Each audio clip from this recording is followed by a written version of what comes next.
How's it going, everyone? It is JS here, back again with another video. Hope you guys are having a fantastic day today, and welcome back to the channel. So today's video is something I have been wanting to do for a while because I have been waiting for this book to come out for quite some time. And as you can see from the title of this video, I'm going to be taking a look at Transformers Volume 4, titled Conquer and Conquest. So this book actually released last week along with the 26th issue of the Transformers Energon universe. And yeah, as soon as I saw that this book was also releasing, I had to get it because not only is this, the fourth volume of the Skybound books, but also too, this is one of my favorite, actually probably my favorite volume of the Transformers volumes, but I could say tied along with the first volume because of how amazing it is. So yeah, like I said, this released last week, and this actually had another cover with it, which as you can see right here, this is the Megatron cover from the A cover from issue 19.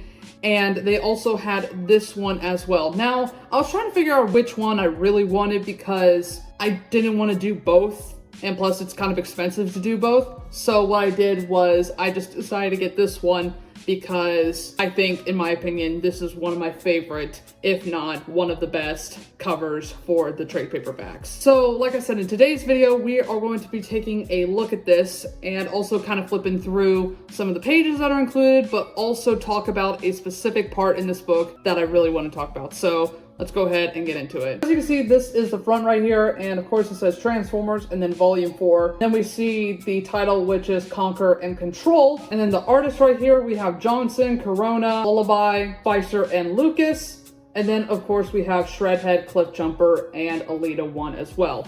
And then if we take a look at the back here, we see the scene where Optimus is trying to take off the Megatron arm, but we also have the description right here, which I'm going to go ahead and read to you guys. It says, "One shall stand, one shall fall. The war between Autobots and Decepticons has all been leading to the shocking conclusion that no one will see coming.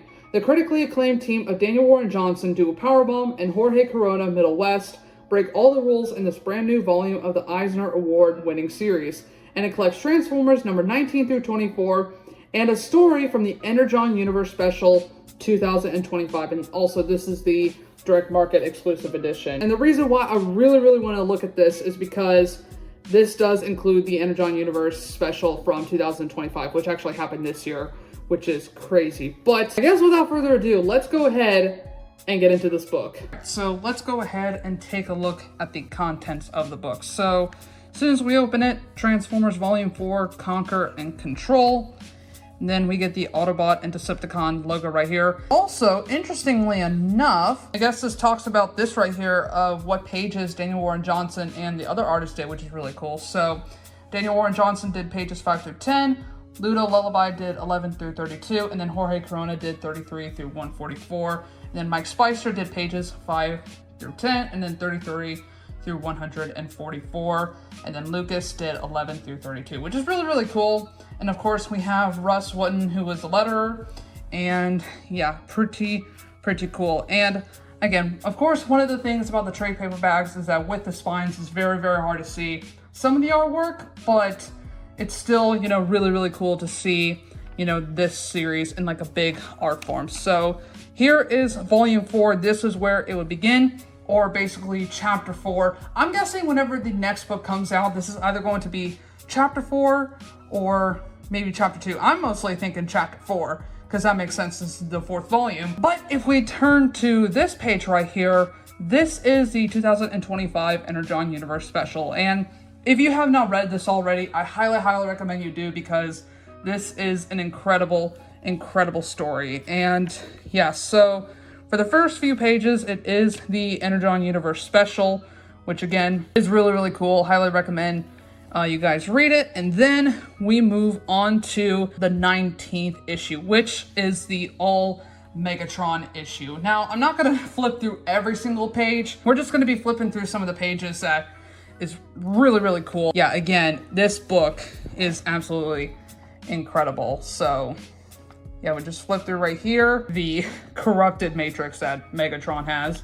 And then, of course, this page is where it gets to issue 20 and where things get really interesting from here. And You know, we get the scene with Megatron and Astro Train, G.I. Joe right here with Magnus captured, and then, of course, one of my favorite moments that happen in this volume, and that is Spike and Optimus's talk.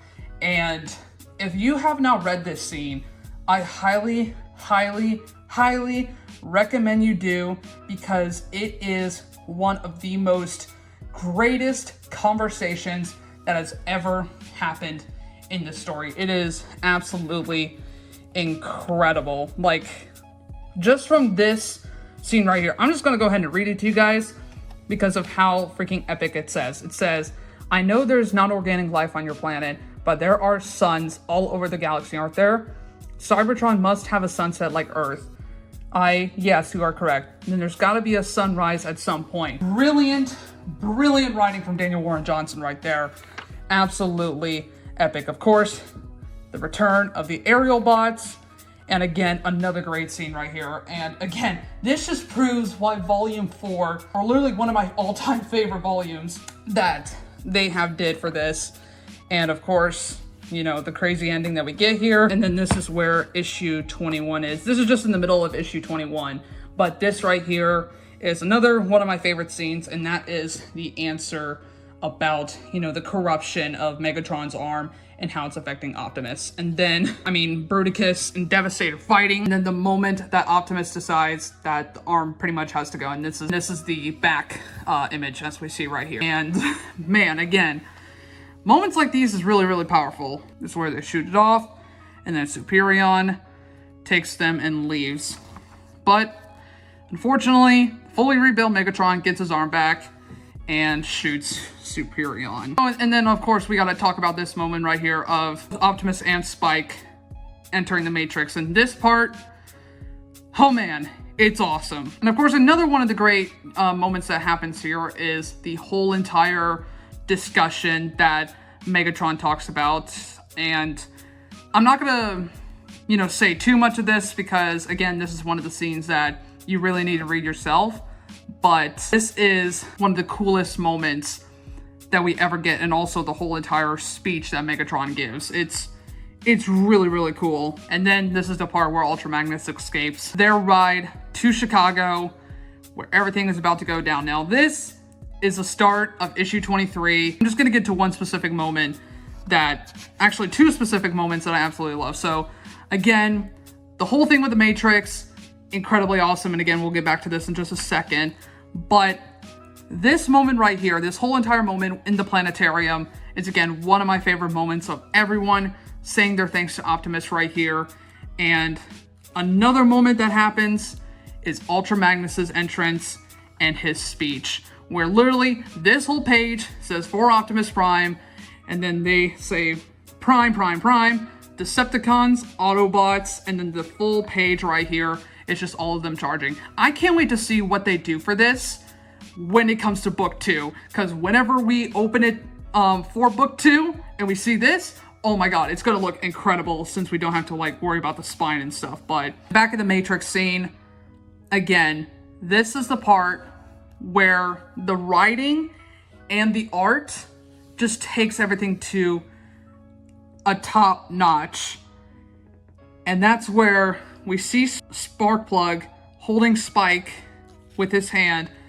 And then the next page is Optimus doing that with Bumblebee, Jetfire, and Ratchet, calling Bumblebee his beautiful boy. And when I say that I teared up, I teared up. This moment is absolutely epic. And then literally the rise of Optimus Prime, and one shall stand and one shall fall, and it begins their whole entire fight. Now, I will say, I do get the criticism of not adding the issue number of like what issue takes place, but in my opinion, it's this moment right here where I think it does not need to know what issue it is, because at the end of issue 23, it flows right into issue 24, and it makes it so incredibly awesome. And the whole entire fight between Optimus and Megatron is by far one of the coolest things to happen.